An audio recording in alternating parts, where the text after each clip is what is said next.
여러분의 책상 위 모니터 한쪽 혹은 냉장고 문에 붙어있는 이 작은 메모지. 우리는 이것을 너무나 당연하게 사용하고 있지만 만약 이 발명품이 사실은 실패한 접착제에서 시작되었다면 믿으시겠습니까? 오늘은 강력 접착제를 만들려다 우연히 탄생했지만 전 세계인의 삶을 바꾼 위대한 발명품 포스트잇의 기막힌 유래를 파헤쳐봅니다. 때는 1968년 세계적인 혁신 기업 3M의 연구소. 이곳에 스펜서 실버라는 젊은 화학자가 있었습니다. 그의 목표는 단 하나, 항공기 제작에 사용할 수 있을 만큼 강력한 세상에 없던 초강력 접착제를 만드는 것이었죠. 몇 날 며칠의 연구에 매달린 그는 마침내 새로운 접착제를 개발하는 데 성공합니다. 하지만 결과는 처참한 실패였습니다. 그가 만든 접착제는 기대와는 정반대로 접착력이 너무 약해 금방 떨어져 버렸습니다. 하지만 이상한 특징이 있었죠.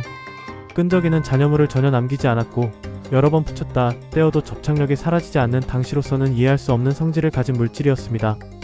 누가 봐도 쓸모없는 이 실패작. 동료 연구원들은 그에게 이걸 어디다 쓰냐며 고개를 저었습니다. 하지만 스펜서 실버는 자신의 실패작에 미련을 버리지 못했습니다. 그는 이 특이한 접착제의 잠재력을 알아봐줄 사람을 찾아 사내 세미나를 열고 다니며 5년 동안이나 끈질기게 홍보했지만 반응은 늘 냉담했습니다. 그렇게 그의 발명품은 모두의 기억 속에서 잊혀가는 듯 했습니다. 시간은 흘러 1974년 같은 회사 3M의 또 다른 연구원 아서 프라이가 등장합니다. 그는 톡실한 신자이자 교회 성가대원으로 활동하고 있었죠. 매주 성가대 연습을 할 때마다 그를 괴롭히는 문제가 하나 있었습니다. 바로 찬송가집에 꽂아둔 책갈피였습니다. 노래를 부를 페이지에 종이 조각들을 꽂아두면 찬송가집을 넘길 때마다 후두둑 떨어져 버리기 일쑤였고 다음 곡을 찾느라 허둥대는 일이 반복됐습니다. 아, 이 책갈피들이 딱 붙어있으면 얼마나 좋을까? 그러면서도 나중에 뗄 때는 책이 찢어지면 안 되는데. 바로 그 순간 그의 뇌리를 스치는 아이디어가 있었습니다. 몇 년 전 동료 스펜서 실버가 사내 세미나에서 발표했던 실패한 접착제. 아서 프라이는 곧장 스펜서 실버를 찾아갔습니다. 아서 프라이는 샘플을 얻어 종이 조각 뒷면에 바른 뒤 찬송가집에 붙여보았습니다. 결과는 놀라웠습니다. 책갈피는 더 이상 떨어지지 않았고 필요할 땐 부드럽게 떼어낼 수 있었으며 악보에 그 어떤 자국도 남지 않았습니다. 그는 이 실패한 접착제의 완벽한 용도를 찾아낸 것입니다. 아서 프라이는 여기서 멈추지 않았습니다. 그는 이 붙였다 떼었다 하는 책갈피를 사무실로 가져와 동료들에게 보고서를 전달하거나 간단한 메모를 남기는 용도로 사용하기 시작했습니다.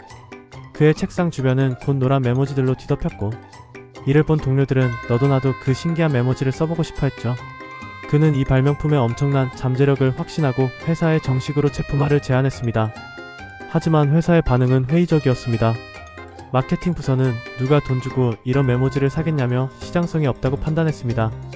강력한 기능의 제품 개발에만 몰두하던 시대에 약한 접착력을 가진 제품은 그 가치를 인정받기 어려웠던 것입니다. 하지만 아서 프라이는 포기하지 않았습니다. 그는 경영진을 끈질기게 설득했고 심지어 회사 내부의 비공식적인 프로젝트, 자금 지원 제도인 15% 규칙을 활용해 연구를 계속했습니다.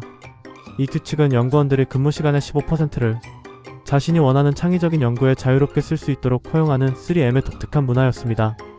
그의 확신에 찬 노력 덕분에 마침내 경영진이 바뀌고 나서야 시제품 생산 허가를 받을 수 있었습니다.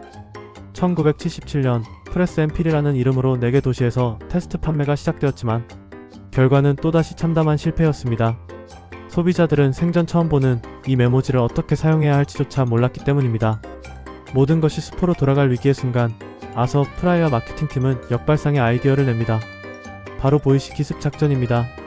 그들은 아이다호주의 도시 보이시를 타겟으로 삼고 사무용품 구매 결제권을 쥔 비서들에게 막대한 양의 포스트잇 샘플을 무료로 배포했습니다. 일단 써보게만 만들자. 전략은 정확히 적중했습니다. 포스트잇을 한 번이라도 사용해 본 사람들은 그 편리함에 매료되었습니다. 전화번호 메모, 업무 지시, 아이디어 기록까지. 한번 맛본 편리함은 더 이상 포기할 수 없는 것이 되었죠. 샘플을 다 쓴 사무실들로부터 주문 전화가 쇄도하기 시작했고 재구매율은 무려 90%에 달했습니다. 이 폭발적인 반응에 힘입어 1980년 3M은 포스트잇이라는 이름으로 제품을 미국 전역에 정식 출시했고 결과는 대성공이었습니다. 포스트잇은 출시되자마자 선풍적인 인기를 끌며 사무실의 필수품으로 자리 잡았습니다. 여기서 재밌는 사실 하나. 왜 포스트잇은 유독 노란색으로 유명할까요? 이것 역시 우연의 산물이었습니다. 아서 프라이가 처음 접착제를 바를 종이를 찾았을 때 옆 연구실에서 빌려온 종이가 마침 노란색 종이뿐이었기 때문이라고 합니다. 그런데 이 노란색이 복잡한 사무 공간에서 가장 눈에 잘 띈다는 사실이 알려지면서 포스트잇의 상징적인 색깔이 된 것입니다.